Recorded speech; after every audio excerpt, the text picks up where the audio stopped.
रसूलपुरा के पास में हुआ,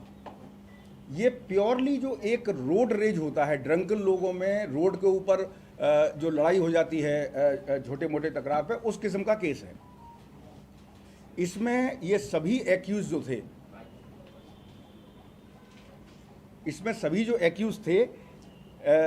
ये इसमें मेन मुनीर हैं और उमर है और भी कई लोग हैं।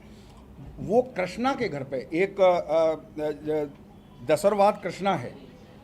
ये कृष्णा के घर पे ये बैठ के सब लोग अपना पार्टी कर रहे थे, शायद लिकर कंजम्पशन भी कर रहे थे और वो शायद उस वक्त भी लिकर के इन्फ्लुएंस में थे। वहाँ पे रोड में खड़े होते वक्त में ये जो विक्टिम है इस केस में, जो जिसको इंजरी हुई है, प्रदीप, ये और उसके कुछ दोस्त राघवेंद्र एलियास सोनू से मिलने के लिए उसके घर जा रहे थे। तो रास्ते में जाते जाते कि चेक करेंगे कि वो घर पे है या नहीं है, उन्होंने उसको कॉल किया तो उसने फ़ोन लिफ्ट नहीं किया, तो जाके देखेंगे। जब ये फ़ोन कर रहे थे तो यही 4-5 लोग आके रोड पे आके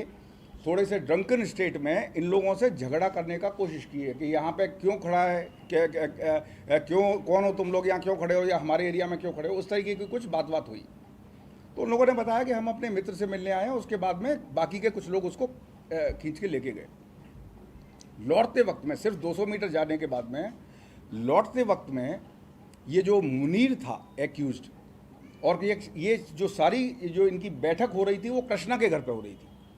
तो आप देख सकते हैं कि इसमें मतलब कहीं कोई दूसरा एंगल नहीं है। तो वो एक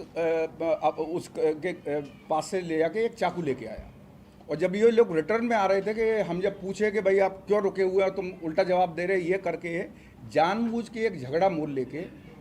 और जो प्रदीप था उसको 3 बार स्टेप किया मुनीर ने। उसमें जो मेन लोग हैं, टोटल तो ये 7 लोग हैं जैसा आप देख रहे हैं, लेकिन जो मेन जो अहम रोल है इसमें वो ख्वाजा बहाउद्दीन हमीदी एलियास मुनीर, और A2 हैं इसमें मोहम्मद उमर,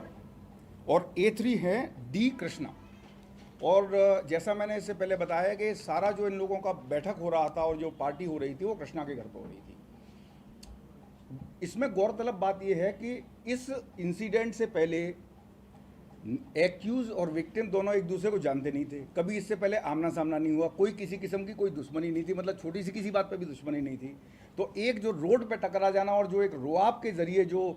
थोड़े से बैड कैरेक्टर होते हैं जो इनको अपना डोमिनेशन एरिया में चाहिए होता है, उसके तहत जो हर एक आदमी को क्वेश्चन करते हैं उसको उन्होंने क्वेश्चन किया, और फिर लिकर के इन्फ्लुएंस में लौटते वक्त में इनके ऊपर स्टैबिंग किया। ये इंसिडेंट भी तकरीबन 3:30-4 बजे के करीब होने के बाद में 5 बहुत ही शॉर्ट नोटिस में पुलिस के नोटिस में आई, और उसमें भी सीपी साहब ने तुरंत सभी लोगों को डायरेक्ट किया, और उसमें भी हमारी पूरी टीम ने, ACP बेगमपेट हैं, ओवरऑल अपना एडिशनल DCP नॉर्थ वेंकटेश्वर साहब हैं, हम सब लोग भी उनके संपर्क में थे। ये टीम बनाने के बाद पूरे के पूरे 7 एक्यूज को लेस देन 24 आवर्स, ऑलमोस्ट अगर कहें तो 12 घंटे के अंदर अंदर पूरे 7 एक्यूज को अरेस्ट किया गया। तो ये दोनों जो इंसिडेंट हुई हैं उनमें आप बहुत अच्छी तरह से समझ सकते हैं कि ये एक आइसोलेटेड इंसिडेंट है। अगर कोई बैड कैरेक्टर, या तो जिसको गांजे की लत हो, या वो लिकर के इन्फ्लुएंस में हो, या जिसकी मोटरसाइकिल चुराने की आदत हो, या जिसको रोड में चलते हर आदमी को क्वेश्चन करने की आदत हो, तो वो तो किसी से भी झगड़ा मोल लेगा। वो झगड़ा मोल कर लेते वक्त में उस आदमी का नाम, मोहल्ला या उसका दूसरे डिटेल्स नहीं पूछता है। अगर तो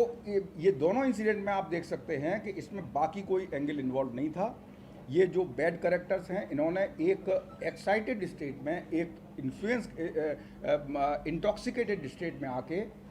बगैर वजह के जो विक्टिम हैं उनसे झगड़ा मोल लिया, और झगड़ा मोल लेने के बाद में जो उनके पास नाइफ था उनसे स्टेप किया। और इस किस्म की जो जितनी भी इंसिडेंट्स हैं उसमें हैदराबाद सिटी पुलिस, हमारे CP श्री आनंद कुमार CV आनंद साहब IPS के नेतृत्व में बिल्कुल क्लियर कट सभी लोगों को डायरेक्शंस हैं कि तुरंत कार्रवाई की जाए। उसी डायरेक्शंस के चलते और सुपरविजन के चलते 12 घंटे के अंदर अंदर सभी अक्यूज को अरेस्ट किया गया है, ताकि हैदराबाद की आवाम के सामने सच्चाई आ सके। और इसमें किसी भी आदमी को या किसी भी एक किसी के दिमाग में किसी किस्म का शक सुबह पैदा ना हो कि इस इंसिडेंट के पीछे क्या वजह थी, क्या थी। तो ये बात सच्चाई रखने के लिए ही ये प्रेस मीट की गई कि हालांकि मतलब ये दोनों इंसिडेंट जो हैं चूँकि एक ही नाइट में ही और इसमें लेके कुछ सवाल उठ रहे थे, तो ये आप देख सकते हैं कि बड़ी आइसोलेटेड इंसिडेंट है और एक बैड कैरेक्टर के द्वारा इंटॉक्सिकेटेड स्टेट में की गई स्टेट।